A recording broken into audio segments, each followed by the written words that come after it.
semi-finished love bugs. We have Big Boy with his green eyes to match my son's Hazel's heart wings. Middle one with her beautiful blue eyes over there. Super cushy, heart wings. And for the tiny one with her beautiful blue eyes, a sleepy little love bug. For my little Valentines. Yay!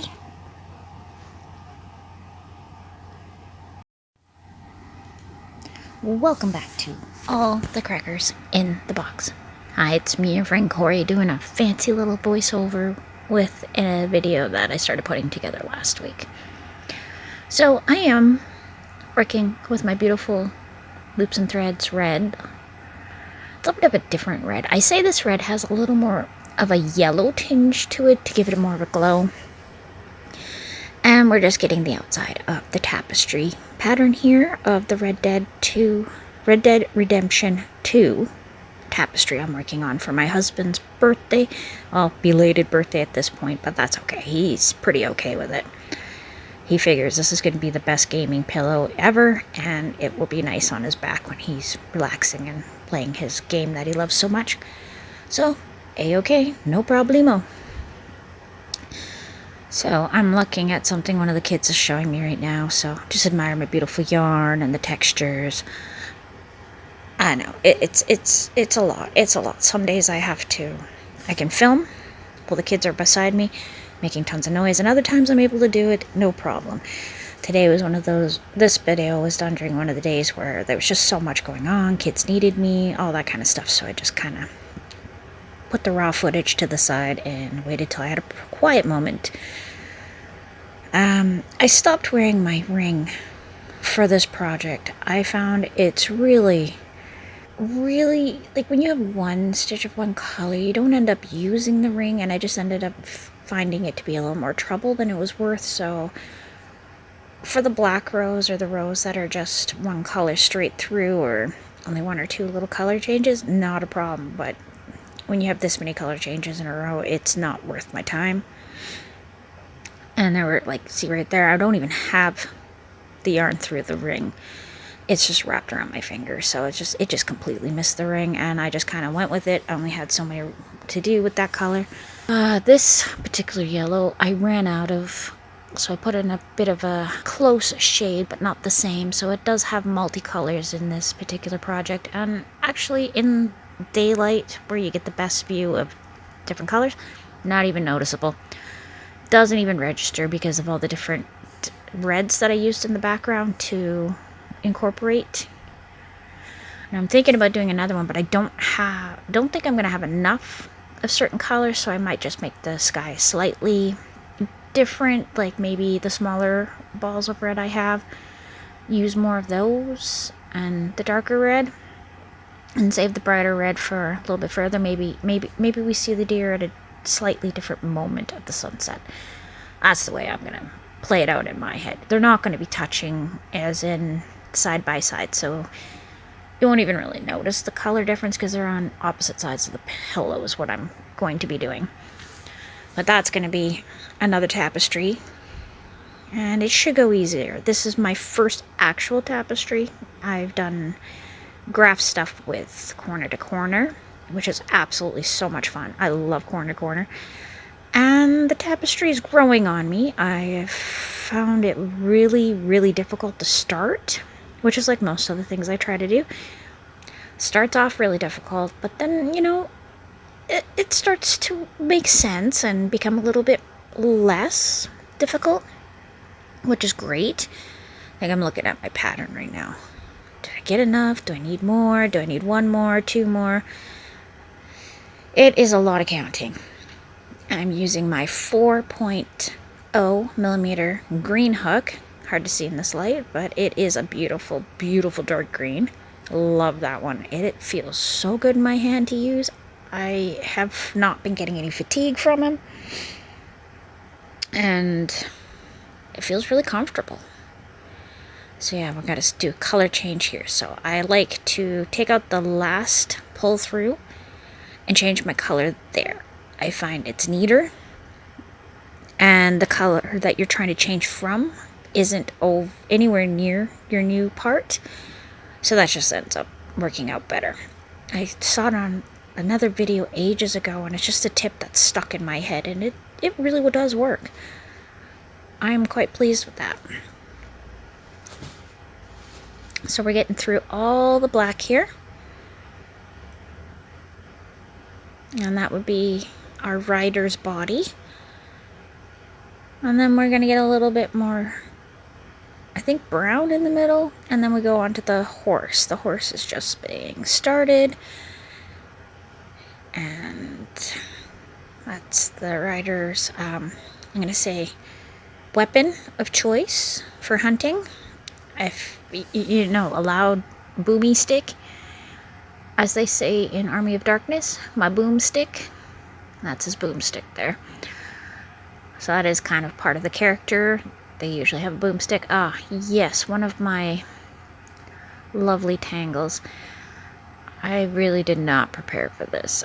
Near through to about halfway, I started really straightening up the tangle piles, but at this point I hadn't yet, so sorry. We're going to tuck that under and through, so that way we don't have any pieces sticking out too bad. Like, the back end is not bad at all. I really tried to incorporate the yarns so they sit better, so they're not pulled so tight, and so they're not a giant mess. And now we are looking at a beautiful tangly mess as I'm off the camera, busy stitching away on my yellow, the other side of the sunset. Beautiful. I love how this is coming out. This is coming out very nicely. I'm really working hard on it. It's a lot of counting, which I have discovered I'm just not good at. So at this point, I am using my ring because there's a lot of yellow just straight through. But again, I just ended up putting my ring to the side and just doing it without the ring. Sometimes you gotta do that, I guess. A little bit more. I think I'm getting near to the end. I'm still working on getting my wrist stronger, taking time away from wearing my brace for at least 2 hours in the morning, which is good because I started off with 10 minutes to 20 minutes. I've been upping how long I can go. I do a lot of breaks where I take my brace off throughout the day and give my wrist what do you call them? Just a moment. Just letting it do circles and whatnot and click when it needs to, and stretching and pulling and doing everything I can to try to get this thing stronger. My 2 end fingers, though, I'm really struggling with how they're feeling. So maybe I will have to go get it looked at, but I mean, it's not gonna, from what I understand nowadays, if you break your wrist, you're just kind of told to do what I'm doing now. So I'm not doing anything that I wouldn't be told to do. They don't even really do casts anymore or anything like that. They're just like, yeah, no, you can deal with it. Because our medical services are quite overworked in a lot of ways, so that's always nice. Alright, I'm trying to get under this red because it got pulled through, and I want that orange to be carried through as well. So by going through it, it does flatten it out a little in the back, so I'm not going to end up with a whole bunch of bumpy goodness underneath. Again, I want this to be soft, cushy, easy on the back, because it will be something that he leans against as he's playing his games. We'll even see if he does use it, because like the Ninja Turtle blanket, he's folded inside out so no one can even see, because he's worried that it will get wrecked from just everyday use. Which kind of makes me think, like, why did I even bother making it? But that's okay. So let's get this red untangled. I can't get a good stitch with that. We gotta pull on that there. And yeah, this brown, let's talk about this brown. This beautiful glowy brown I have. You see how it's got the beautiful glintiness to it? It's gorgeous. Cheap yarn. Cheap. This was Craft Smart, which is now Loops and Threads. Got it at Michael's. We got it for a really good deal. I think it was one of the buy one get one free, and this was a freebie. I needed some browns.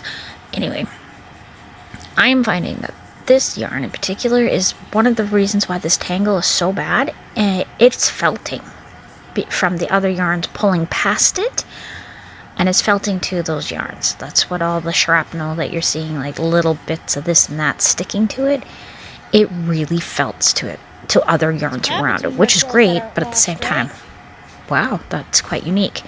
That's why you're seeing that brown fuzz I just pulled off there. That is actually some of the felting coming loose because I've had to tear it apart or the yarn just won't move.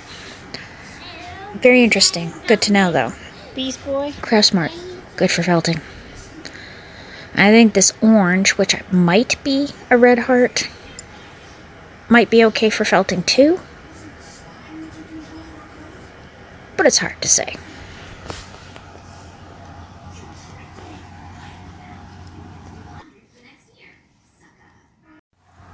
So now we are going to go to some lightweight laciness. I love the navy blue that's coming through. Oh, it's just so beautiful. I love that color so much. I'm just a blue girl. Love my blues. And I love the way this yarn sparkles and shines and is so beautiful. And it's so light. This is going to be something I'm going to enjoy wearing when I feel like wearing it. I could see it working under, like, over top of a long sleeve shirt or a tank top. It's going to be pretty versatile to wear whenever I feel like it. It's not going to be just stuck for summer or winter or whatever. You know, some items are definitely more winter oriented if they have a thicker yarn. But this is a cotton and it's going to be lightweight. And I mean, it could go for fancy stuff, right? Go for a fancy dinner or something. I could wear that. Something nice underneath. Ooh, I've got a really nice pantsuit, a bamboo one, and it's beautiful, and it's a dark, dark black. Chaining 3? Am I going to chain 3, or am I chaining 2? Am I chaining 3? I think it's 3. Yeah, this is where I'm checking. I'm checking to see the other extending ones to see if they have 2 or 3, and I'm pretty sure it's 3. If it's not, I'm okay with it too. I just give it a little extra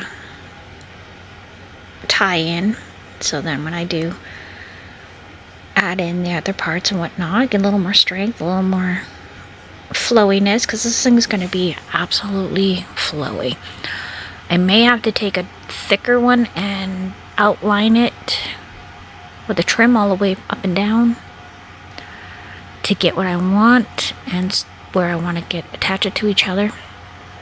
I have an idea, and it's an interesting concept, and I think it's going to come out quite nicely.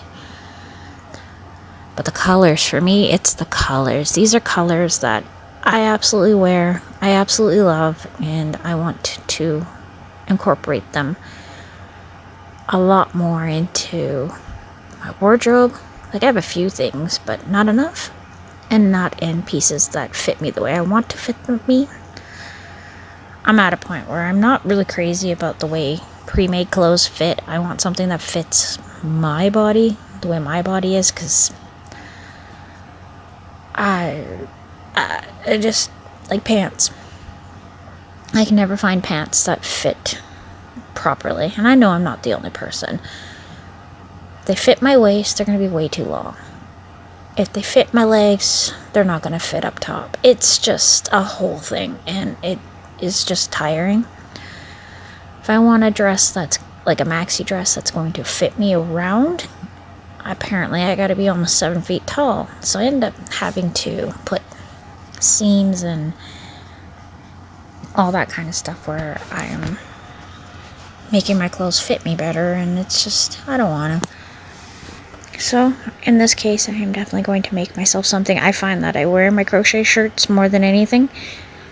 However, I do struggle with wearing them in my own home. My drawers and cabinets catch the holes. They catch them so bad. I've almost ripped off my Halloween one more than once doing dishes because I move really fast when I'm doing dishes. When I clean fast. I clean hard, I clean fast, I'm sweating. I'm giving her. It's more than like a massive workout from years of working in the industry and having to get a ton of stuff done in a few hours. So I always end up just going really fast, really, really fast. Like I move things, I'm throwing them around, I'm doing all this. Like it's best to stay out of my way. My youngest loves to help me organize though, so then I have to slow it right down to keep up with her speed, which is fine. But I don't like to wear my crochet shirts when I'm doing kitchen work. I get caught on everything, and I'm always worried I'm going to wreck all my hard work. Oh, I just can't get over how pretty it is. I am using my 3.5 millimeter hook with Hobie Sultan. I swear it's Sultan, and it's Shadows. They're the set of Sultan cotton that has basically a really nice darker toned color, and then it bleeds into a whole lot of black. And I turned this one backwards after separating the two. And by separating, I mean there's 4 columns of threads, and I made them into 2 cakes with 2. Oh, sorry. Oh, goodness. Look at that. You can't even see what I'm doing. I'm stitching. Yeah, I'm doing a great job of it. I think I was looking above the camera and not really checking. I think right here we are just doing shell and shell with 2 in between. Now we're doing 3, and we are going to get into the eyes. Oh my goodness. Well, my hands look nice and clean. My hook is very shiny, and my yarn is very pretty. I hope that works for everybody. I will do better next time. I keep on trying to remind myself that I need to pay attention to where the camera's pointed, what it's looking at. However, I'm going to continue stitching in my own little world, enjoying my lovely day as it begins to snow outside my window. And I will see you again very soon. So thanks for joining me here at All the Crackers in the Box. And I hope that I wasn't too all over the place with my mixed up video, but it was just a little bit of odds and ends I had chilling in my computer. Bye.